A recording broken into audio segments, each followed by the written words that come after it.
Our next presenter, Ali Hill, comes from Edinburgh, Scotland. Yep.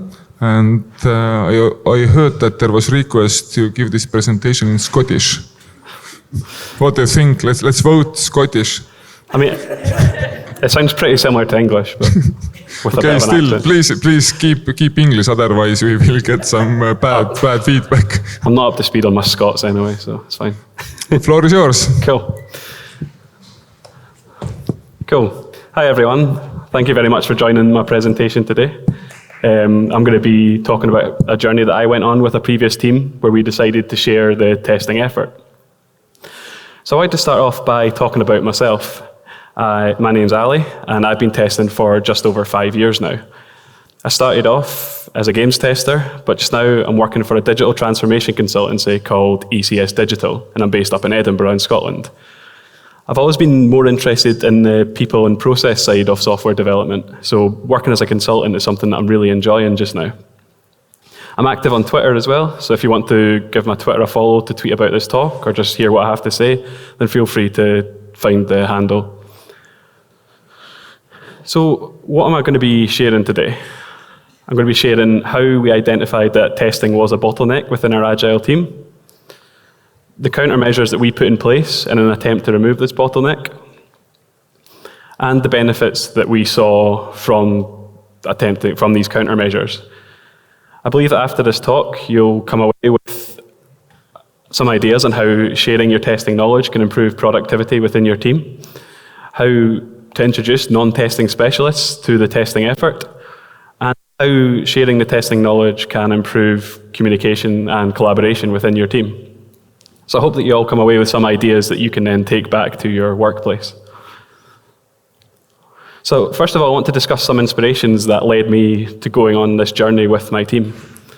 First of all was the Agile testing books by Janek and Lisa Crispin. I mean, these get mentioned at pretty much every testing conference, but for very good reason. For me, it was the promotion of the collaborative testing within Agile teams. And if any new tester was going to ask me for a book to recommend, it would be this series. Next up are the Modern Testing Principles, which come from the A/B Testing podcast, which is hosted by Brent Jensen and Alan Page. A lot of these principles focus on how testers should be responsible for building a quality culture within their teams, and also for improving their team's processes through continuous improvement. So this really struck a chord with me because at the same time I was going on some lean leadership training at my workplace. Our lean consultant, Audrey Boyers, took us through a week worth of lean theory and lean principles. But the value for me came after the weeks-long course where I was coached into how to apply these lean principles into my day job and bring them to my team. So let me set the scene for my story. I joined my previous employer in May 2016, and at the end of 2017, I was asked to join a new team with 2 other developers and 1 architect. I knew these people pretty well. We had a good working and a good personal relationship, so I knew that we were going to get off to a good start. I felt comfortable challenging myself in their presence when I wasn't doing things the best way that I knew how, and I also felt comfortable challenging them in the way that we were working and the work that they were doing. So we were all joining this team at the same time, so none of us had to play catch-up, so that was also a positive. And I was really excited by this possibility, this opportunity that we had, but also we were being formed to show just how well a high-performing Agile team could operate within the company. And I knew the high standard that the other developers were working to, so imposter syndrome definitely began to set in for me.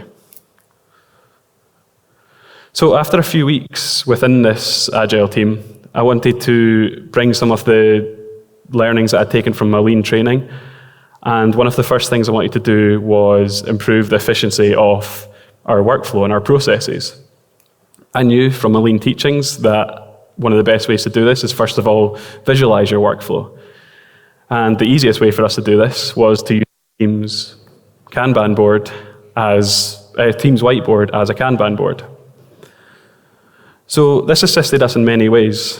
First of all, people were more engaged with updating their tasks. We had a physical whiteboard where we could stand and move the cards from column to column based on what state it was in.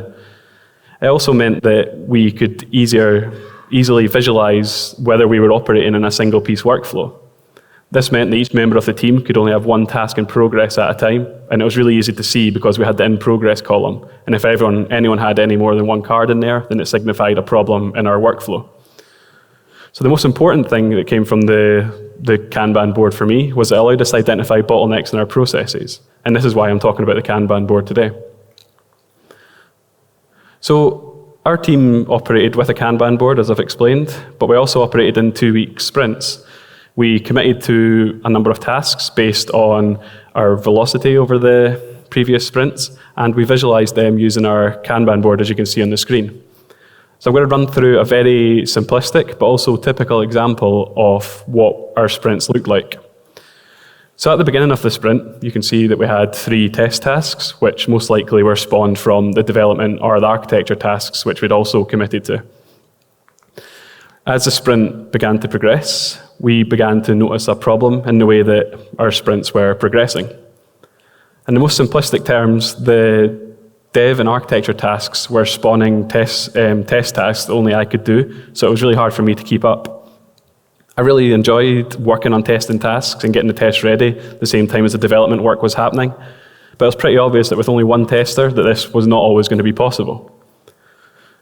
And now you can see at the end of the sprint, I nearly always had at least one task in progress or in the to-do column, which would need to be carried on to the next sprint.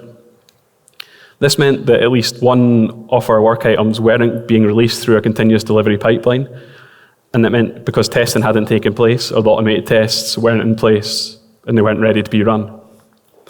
So this is a pretty rubbish picture of our Kanban board. That is the board we actually used. And you can see that we had horizontal swim lanes for each of the members of the team. And we had the vertical columns of to do, in progress, and done. And we used different colored cards to signify different types of work. So I don't want to go into all of them, but the yellow cards were our normal day tasks that we've committed to. The red cards were unplanned or interruptions to our sprint, so such as managers asking us to take on an emergency task that we hadn't planned to do. And there's no blue magnets in this picture, but if there were, then that signified work that was either on hold or blocked, which meant that another work item, either within our sprint or within another team's sprint, needed to be done before we could progress that item. So by using these different colored cards and magnets, we could observe how efficiently we were working and identify potential areas for improvement within our team. So what was our problem? It was soon raised at retrospective that testing had become the bottleneck. It was preventing us from being able to release as often as we would like to our customers. And as I said, we were all high performers individually. But then what was the point when customers weren't seeing the benefit of our skill? I felt awful that I was being the bottleneck in this team. So we were firm believers that a work item wasn't finished until it was actually deployed in production and the customer was seeing the benefit of our work. So that's why we regarded this to be such a big problem. So one thing I need to point out about this team is that we were called Team Wolf. Not after the animal, but after Winston Wolfe from Pulp Fiction, who you can see on this screen now. We picked the name ourselves because one of the members of our team was a massive fan of Pulp Fiction, and he really liked the character's line where he says, "I'm Winston Wolfe, I solve problems." We wanted to be able to solve our own problems. There's a bit of a culture problem in the last place where teams would raise problems at retrospectives, but then expect other managers or other teams to be able to solve them for them. We didn't want to do this. We wanted to improve our own workflow ourselves. So another lean technique which I introduced to the team was that of the 3Cs board. The 3Cs stood for concern, cause, and countermeasure. So at the end of our retrospectives, or at any time during our sprint, we could raise a concern to the 3Cs board, and then it was up to the team to identify what the root cause of the problem was and a potential countermeasure to that problem. So after a retrospective, where it was raised that testing was a bottleneck, we identified that the root cause was there wasn't enough testing expertise within the team. But what were our possible countermeasures? The first thing we discussed was, could we bring another tester into the team? This was probably the obvious solution, but also it wasn't in our control. We would have to ask managers, or we would have to hire someone, or to bring someone from another team. So we came to another solution reasonably quickly. Our solution came about when someone in the team suggested that we begin to knowledge share on our testing effort so that more people could carry out the testing tasks. I really thought that this idea was crazy at first.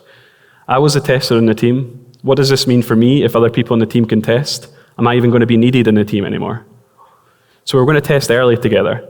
We're going to all get involved in creating a test strategy. We're all going to ask questions about the ideas that were being proposed for the features, and we're all going to get involved in writing test automation. My role was going to change. Initially, I would still be carrying out the majority of the testing tasks, but I was going to take on more of a coaching role. The bottom line was that with my guidance, the whole team was going to be responsible for testing, which again made me extremely nervous.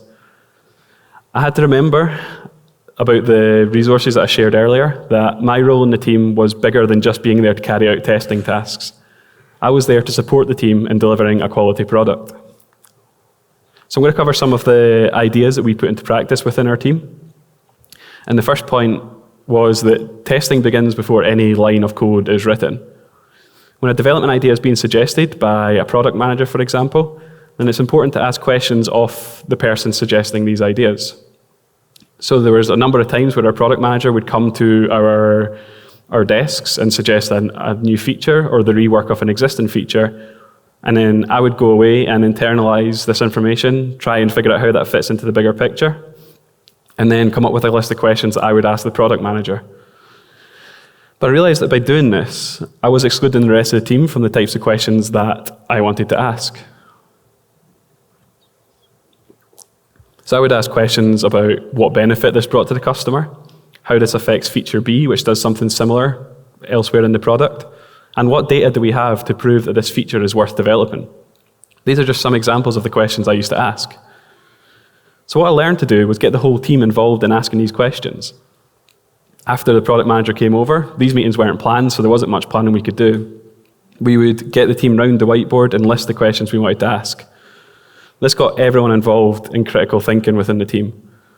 The whole team was now being exposed to the questions that I was asking, and that helped us reduce waste further down the line because we were solving the problem. We were potentially refactoring ideas early in the development process.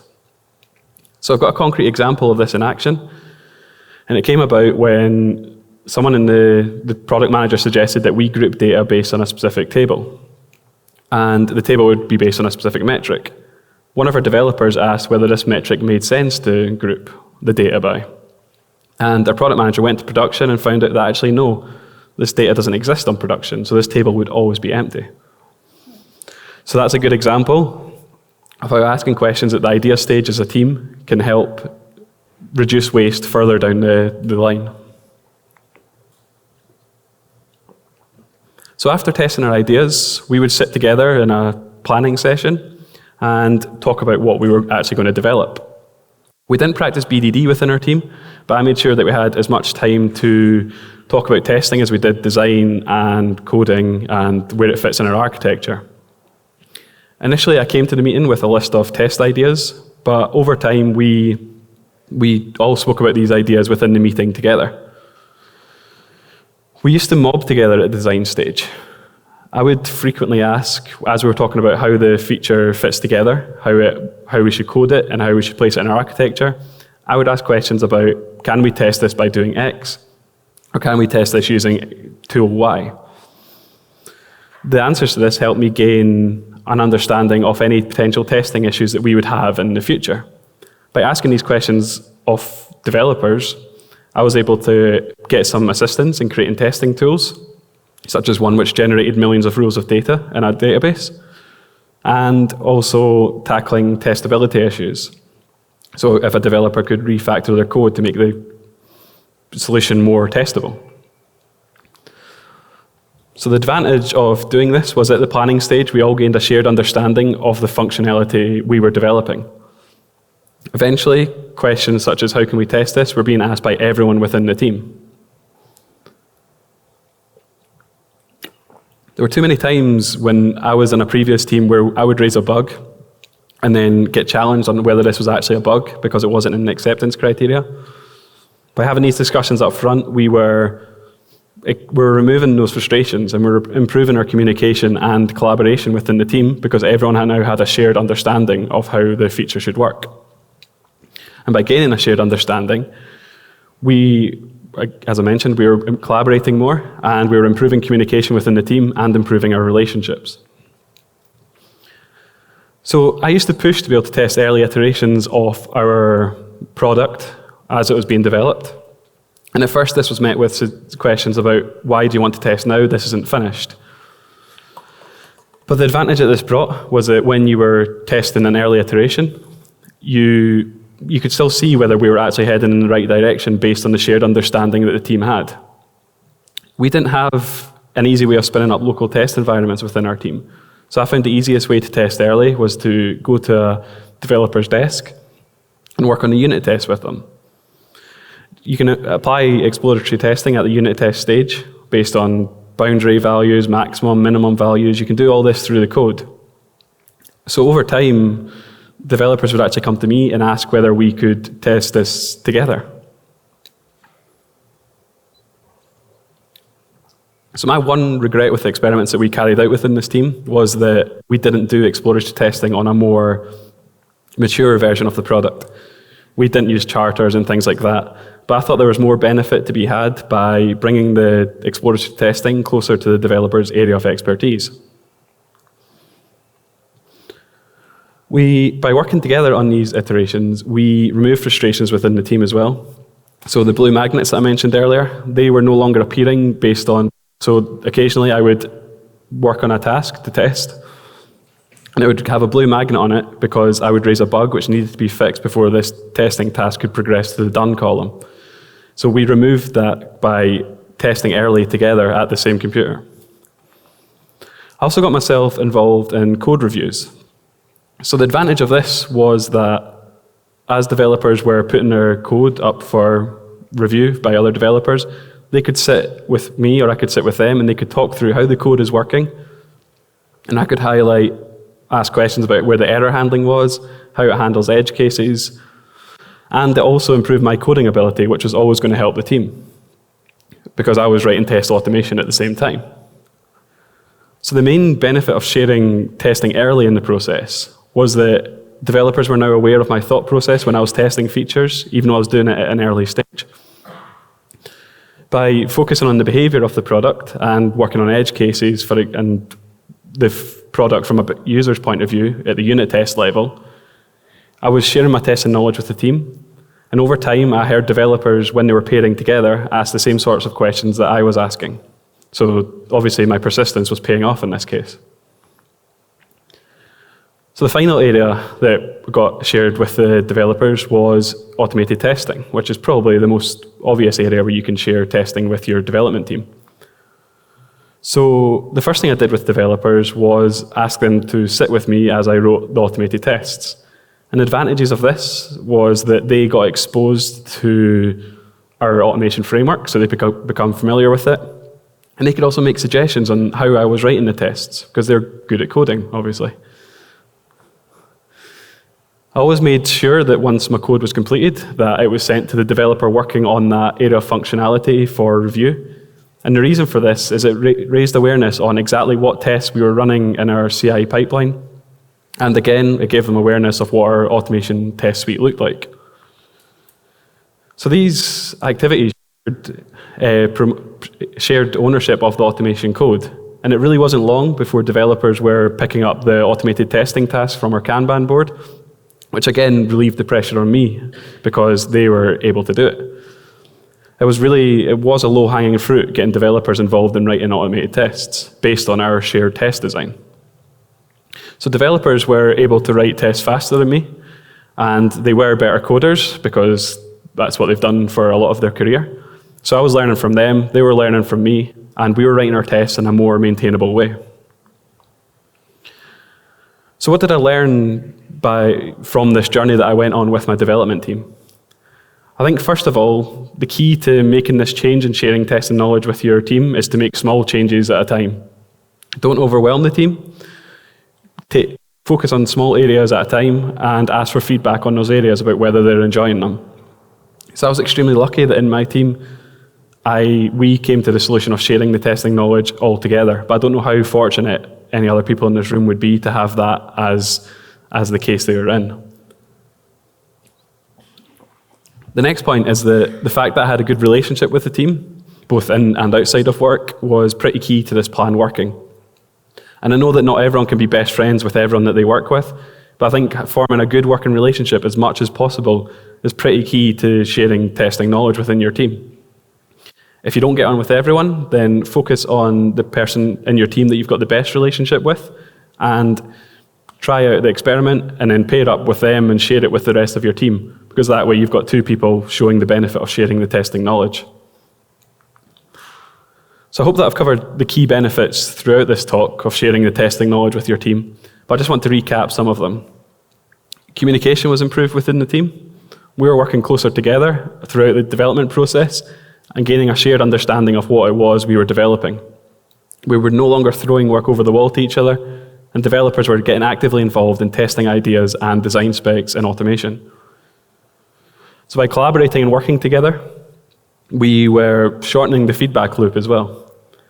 So we didn't have to wait for bugs to be deployed to the test environment for them to be caught. We could find them at the ideas and the design stage, and this reduced the rework we had to do on the actual code base, which increased our productivity. QA was also no longer seen as a quality gate. Instead of me being asked, how is the testing going, I was being asked, is there any testing task that needs to be picked up that we could work on together? And this led to us all feeling responsible for quality. We're working closer and closer together, all with the same aim, and they were therefore building quality into our product. So what have I discussed today, and what can you take away? I have discussed how sharing the testing knowledge can improve your team's productivity, some ideas for getting non-testers involved in the testing effort, and the benefits of increased communication and collaboration within your team that sharing the testing brings about. So I want to finish my talk by sharing a quote from the Continuous Delivery book published in 2010 by Jez Humble and Dave Farley. The quote states that testing is a cross-functional activity that involves the whole team and should be done from the beginning of the project. I don't believe that anyone in this room would disagree with this quote, but then how effectively are we collaborating on the testing effort? Thank you very much for listening today.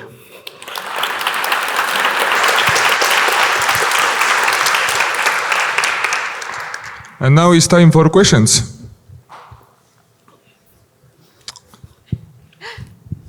Were you able to share this with any other teams in your company, and have they started to do it, or is it still just your team at this point? We did. We shared, especially the lean stuff. We shared quite a lot of the boards and stuff, and I was kind of coaching those teams on how to use that and how that can indirectly improve your ability to be able to share the testing knowledge.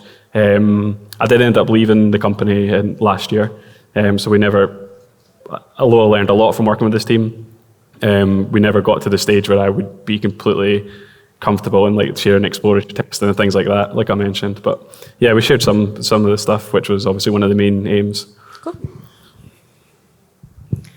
How much time did it take from you finding out you're the bottleneck to, okay, we're good now because my team does actually testing and it doesn't complain and it just does it? It did take a while because we had to, as I said, we did a small, maybe it was probably just under a year before I felt totally comfortable in what we were doing. Yeah, it was quite, but as I said, it was fast, but the other people in the team they were bought into this from the very beginning, which really helped me. It might take other teams longer, but in terms of developers picking up the automation task, that happened within a few weeks, and the performance test as well. So yeah, maybe about just under a year for it to be totally comfortable.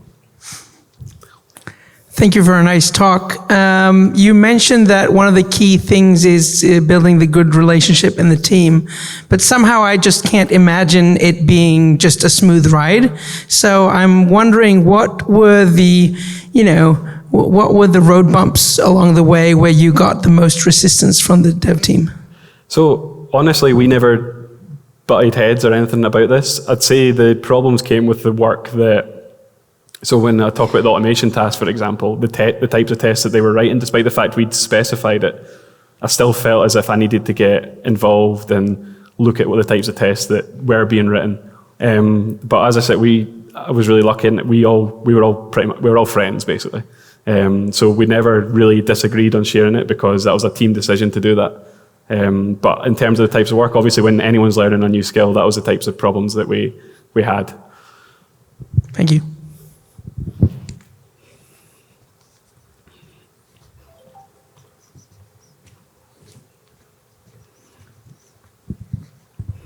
Thank you. I was wondering, I heard that you do it together when you have an idea and you come up and ask questions together, and then again when you plan it in a feature, you come together and discuss it again. Mm-hmm. So I assume that you have a backlog? Yes. And how many, when you test an idea, is it like something that you take from the backlog and then or is it one or more, or? So the ideas were the kind of random scenarios where the product manager would come and say, oh, we're going to be doing this shortly, before the kind of backlog was written, a very early discussion around what we were going to be developing. So at that point we could ask questions about what I was meant to do so that we could begin to write the backlog, if that makes sense. And then the design stage, the planning and getting together as a team, that was more about how we were going to implement it, not what it was doing as well, but more of the technical detail, because we could go a bit more granular. So assume that meanwhile, when the idea is, and those things are happening, the development is going on. Mm-hmm. So you still have planning a feature, and then you still are writing tests and automating and things like that. So your team, when you're in the testing an idea, you really don't know which team is to develop what. Or is it, I don't know, how do you get the time to, because we are trying to fix this, and we have a problem there, because when you have something in the planning meeting, then we know that it's in the immediate future that you're going to do it, and everybody is attending to it.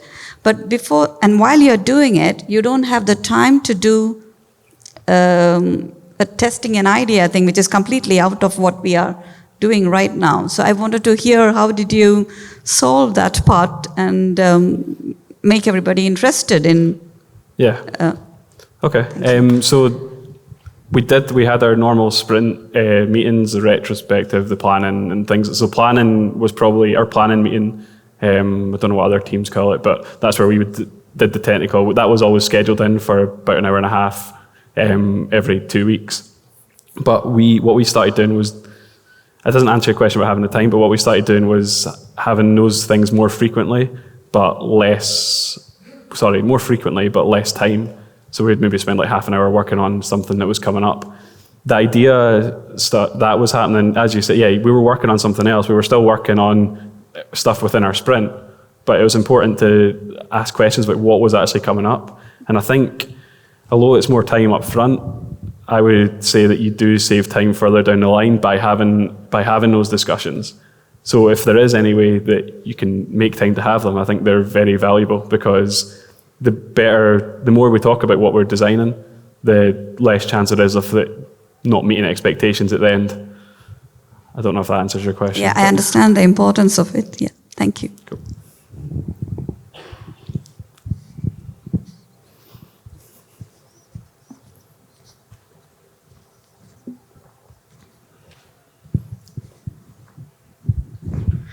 Thanks for the awesome presentation. I'm just sorry that my team is not here to see that we are not the only ones that have a QA bottleneck problem. My question for you would be, did you see this problem as testing bottleneck problem or as QA engineer bottleneck problem? Because I see it as a different one. Okay. So if you have like 15 developers and one QA, obviously you as one QA, you cannot test everything. So there is a testing problem, cultural problem. Did you see it that way also? That is the question. I'm not sure if I completely understand, but yes, it was the way the team was working, because so we had 3 developers and 1 QA, which isn't really that high, but they were churning out a lot of work. So by improving our processes and by testing together earlier, that removed that bottleneck. It still had to do the same amount of testing, I suppose, but there wasn't as much rework and retest and bugs raised and things like that. So I'm not sure if that answers your question. But Somewhat, thanks. okay.